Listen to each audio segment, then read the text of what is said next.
Hola y bienvenidos a The Deep Dive. Hoy nos sumergimos en un escenario, la verdad, increíblemente complejo que nos habéis pedido analizar. La situación en África Oriental. Hola, ¿qué tal? Durante las últimas semanas, las noticias que nos llegan de la región son, una mezcla de avances militares, maniobras diplomáticas de alto riesgo y una crisis humanitaria que no para de agravarse. Cierto, es un puzzle con muchas piezas. Exacto. Y nuestro objetivo hoy es coger todas esas piezas que nos han llegado de distintas fuentes, ponerlas sobre la mesa y ver qué imagen componen. Para ello, hemos procesado toda esta información gracias a ProWave AI. Y todo el análisis ha sido generado por Estilo News, la aplicación de noticias que usa inteligencia artificial para encontrarle el sentido a todo este ruido informativo. Pues vamos a ello. Empecemos por el que parece ser el epicentro de gran parte de la inestabilidad: Somalia. La lucha contra el Shabab sigue siendo la gran prioridad. Mm. Lo último es que Uganda ha anunciado el envío de un nuevo batallón para reforzar la misión de la Unión Africana allí, la OUSOM. Parece un movimiento casi rutinario, pero en este contexto, cada movimiento de tropas cuenta. Sí, y es más significativo de lo que parece. No es solo un relevo, es un mensaje muy claro de Uganda de que, a pesar de los reveses y del desgaste, su compromiso con la misión se mantiene. Había algunas dudas, ¿sabes? Ah, entiendo. Y este despliegue, además, coincide con un golpe que, al menos simbólicamente, ha sido importante: la eliminación de Jafar Urey. ¿Uno de los cofundadores de Al-Shabaab? Exacto. Eso suena a un golpe duro para la organización. Realmente debilita su capacidad para operar. A ver, es un golpe a su moral y a su estructura de liderazgo histórica, sin duda. Pero pensar que eso detiene su maquinaria es un error. Ya. La prueba la tuvimos casi de inmediato con el asalto a un campamento de seguridad en Garissa, en Kenia, muy cerca de la frontera. Fue un ataque letal, muy coordinado. Lo que demuestra que su capacidad sigue ahí. Sigue intacta. Son como una hidra. Cortas una cabeza y siguen teniendo otras plenamente funcionales. Entiendo. Y mientras tanto, el gobierno somalí, con el apoyo internacional, no para de anunciar éxitos.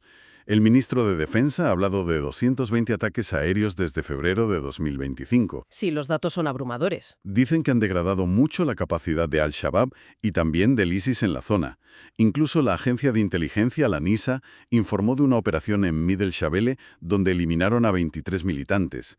Sobre el papel suenan a victorias claras. Y aquí es donde la historia se complica y el análisis se vuelve más profundo. Porque mientras vemos esta campaña militar de alta tecnología, con ataques aéreos y operaciones de inteligencia, si miras a ras de suelo, la realidad es otra. ¿En qué sentido? Hay una fractura interna que amenaza con echar por tierra todos esos avances. ¿A qué te refieres? Me refiero a los combatientes locales, los conocidos como los Mawisley. Para que nos hagamos una idea, son milicias de clanes locales que se levantaron en armas contra el Shabab. Han sido clave, ¿no? Absolutamente cruciales para el ejército somalí, porque conocen el terreno, tienen legitimidad local. Pues bien, estos combatientes en el centro de Somalia llevan 6 meses sin cobrar su salario. Espera un momento. Me estás diciendo que se hacen operaciones carísimas, con 220 ataques aéreos, y al mismo tiempo no hay dinero para pagar a las milicias que son la infantería en el terreno? Exacto. Y esa es la gran contradicción. Muestra una desconexión brutal entre la estrategia militar, que depende del apoyo internacional, y la capacidad real del Estado somalí para sostener el esfuerzo. Claro. Si pierdes el apoyo de los Macawislay, por algo tan básico como no pagarles, la moral se desploma. Pueden abandonar el frente o, peor aún, cambiar de bando. La fragilidad de todo el progreso reside precisamente ahí. Es una grieta enorme en los cimientos de su estrategia. Y supongo que esa debilidad interna no pasa desapercibida para los países vecinos. Para nada. De hecho, parece que algunos ya están moviendo sus propias fichas en el tablero diplomático. Desde luego, la inestabilidad en Somalia siempre genera ondas de choque. Y en ese contexto hemos oído unas declaraciones del presidente de Uganda, Yoweri Museveni, que han hecho saltar unas cuantas alarmas. ¿Qué ha dicho? Ha sugerido que los países de la región sin salida al mar podrían, reclamar un acceso al Océano Índico. Perdona que te interrumpa, pero ¿cómo funcionaría algo así? ¿Significa que quiere construir un puerto en territorio de Kenia o de Somalia? Suena una provocación en toda regla. Es una declaración deliberadamente ambigua y muy provocadora. No habla de una invasión, claro, pero está poniendo sobre la mesa una idea que desafía la integridad territorial y las fronteras marítimas. O sea, un mensaje para sus vecinos. Un mensaje directo, especialmente a Kenia. Es una forma de decir, somos una potencia regional y tenemos intereses estratégicos que vais a tener que empezar a escuchar. Y esto no ocurre en el vacío, claro. ¿Qué otras conversaciones se están produciendo? Pues vemos una actividad intensa. Por ejemplo, una llamada clave entre los presidentes de Egipto y Kenia. Oficialmente, para hablar de Sudán y del Nilo, un tema eterno. Pero extraoficialmente. Extraoficialmente, estas llamadas sirven para tomarse la temperatura, para coordinar posiciones ante movimientos como el de Uganda. Todos están recolocándose. Y en medio de este juego de potencias, hay otra pieza que cada vez hace más ruido. Somalilandia. Vemos en las fuentes un impulso creciente en Occidente para que se le reconozca internacionalmente. Efectivamente. Y la razón es simple. En una región tan volátil, Somalilandia se percibe como una isla de relativa estabilidad y democracia.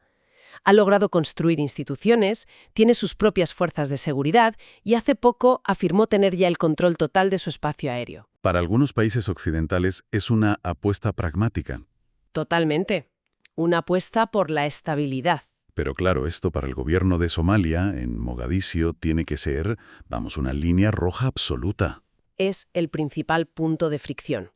Crea una dinámica increíblemente tensa. Y para añadir más leña al fuego, esta presión externa coincide con una posible crisis constitucional interna en Somalia. ¿Otra más?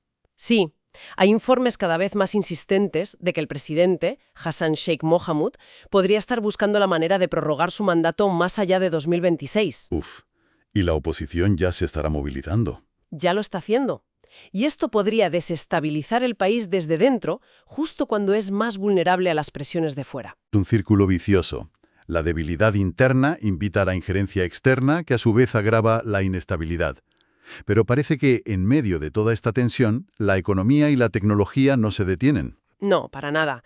El potencial económico de la región es enorme y hay muchos actores intentando posicionarse. Hemos visto anuncios muy importantes en infraestructura digital. Por ejemplo, Por un lado, la asociación entre Africa Data Centers y Wingu Africa, para expandir la capacidad de los centros de datos. Y por otro, el lanzamiento del tramo oriental del cable submarino Tuáfrica, un proyecto gigantesco. suena a un salto cualitativo para la región. Lo es, pero se enfrenta a obstáculos muy terrenales. El propio presidente de Kenia, William Ruto, ha tenido que admitir que el principal cuello de botella para su país ahora mismo es la falta de capacidad para generar electricidad. Vaya. Tienen empresas dispuestas a invertir millones en instalar grandes centros de datos, pero no tienen suficiente energía para alimentarlos. Es la cruda realidad que se topa con la visión de futuro. Y hablando de inversiones, vemos que también se mueven capitales de otras partes del mundo. Sí, y no es casualidad. Países como Kenia buscan diversificar sus alianzas económicas. Acaban de firmar un acuerdo importante de inversión con Qatar para agricultura e infraestructuras. Buscan capital sin ataduras políticas. Exacto. Vemos también iniciativas curiosas, como la de Kenya Airways, que se ha asociado con hospitales para promover el turismo médico en África. Están buscando negocio por todas partes. Y entre cables submarinos y falta de energía, de repente la Tierra nos da una noticia que nos recuerda la increíble profundidad histórica de esta región, un hallazgo arqueológico en la cuenca del Turkana. Ah, sí, es fascinante. Han encontrado evidencias del uso de herramientas de piedra por los primeros humanos hace 2,75 millones de años. Casi nada. Es casi una nota a pie de página en el telediario, pero nos obliga a poner todo lo demás en perspectiva. Estamos hablando de conflictos y fronteras que tienen décadas, como mucho un siglo, en un lugar que ha sido cuna de la humanidad durante milenios. Pone las cosas en su sitio, desde luego. Pero lamentablemente tenemos que volver al presente porque detrás de la geopolítica está el coste humano de toda esta inestabilidad. Y es devastador. Es la cara más trágica, sí. Naciones Unidas ha lanzado una advertencia muy seria. Hay un riesgo potencial de hambruna en Somalia y otros 15 países. No es una suposición, es una alerta basada en datos. ¿Y cuáles son las causas? ¿Es solo la guerra? Es una tormenta perfecta. Por un lado, una sequía prolongada agravada por el cambio climático. Por otro, el conflicto armado, que impide que la ayuda llegue. Y para rematar, una financiación humanitaria internacional que es a todas luces insuficiente. Esto ha provocado que muchísima gente abandone sus aldeas, supongo. Exacto. Ha provocado desplazamientos masivos. Cientos de miles de personas huyendo hacia campos de refugiados que ya están completamente desbordados, como el de Dadaab en Kenia. Ciudades improvisadas de miseria. Básicamente. Y a este drama en tierra se suma una vieja amenaza que ha vuelto a resurgir en el mar: la piratería en las costas de Somalia. Es un síntoma directo de la desesperación en la costa. Y un riesgo para las rutas comerciales vitales. Un panorama desolador.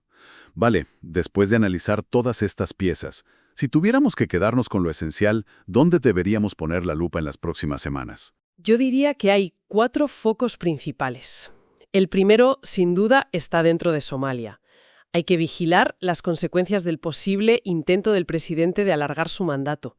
Si eso genera una crisis institucional, podría hacer descarrilar todo el esfuerzo militar. El segundo foco imagino que es regional. Exacto. Hay que estar muy atentos a las reacciones a esa declaración de Uganda sobre el acceso al mar. Puede que se quede en nada o puede que sea el primer paso de un reajuste de alianzas en toda África Oriental. El tercer punto, inevitablemente, es el humanitario. Sí. La pregunta clave es si la comunidad internacional va a reaccionar a tiempo a la alerta de hambruna. Veremos si se movilizan los fondos o si una vez más la ayuda llega tarde y mal. Y por último mencionabas Kenia. El cuarto foco estaría en Kenia. Es la potencia económica de la región. Habrá que ver cómo implementan esos acuerdos con Qatar y, sobre todo, cómo abordan su déficit energético. Si no lo solucionan, su ambición de ser un hub tecnológico se puede quedar en nada. Perfecto. 4 puntos clave a los que prestar atención. Toda esta red de información que hemos intentado desenredar hoy la hemos construido, como siempre, usando las fuentes que nos habéis compartido y organizándolas con Stilo News. Para quien no la conozca, Stilo News es una aplicación para móvil y ordenador que te permite crear tus propios informes de inteligencia personalizados. Funciona analizando cientos de fuentes de noticias y también de la plataforma X, y usa inteligencia artificial para identificar los eventos clave, los actores, sus perspectivas, y todo en más de 20 idiomas. Para quienes busquen tener esta capacidad de análisis al alcance de la mano, pueden suscribirse en www.estilonews.com. Y con esto llegamos al final. Agradecemos enormemente la atención. Este análisis nos deja pensando en ese equilibrio casi imposible que se busca en la región entre las fronteras modernas y las antiguas lealtades de clanes y grupos étnicos. Un dilema que define a gran parte del mundo hoy en día. Cierto, si hay algún otro tema o región sobre la que queréis que profundicemos, no dudéis en hacérnoslo saber. Os invitamos a seguir a Stilo News en vuestras redes sociales favoritas para no perderos nada. Buenas noches. Buenas noches.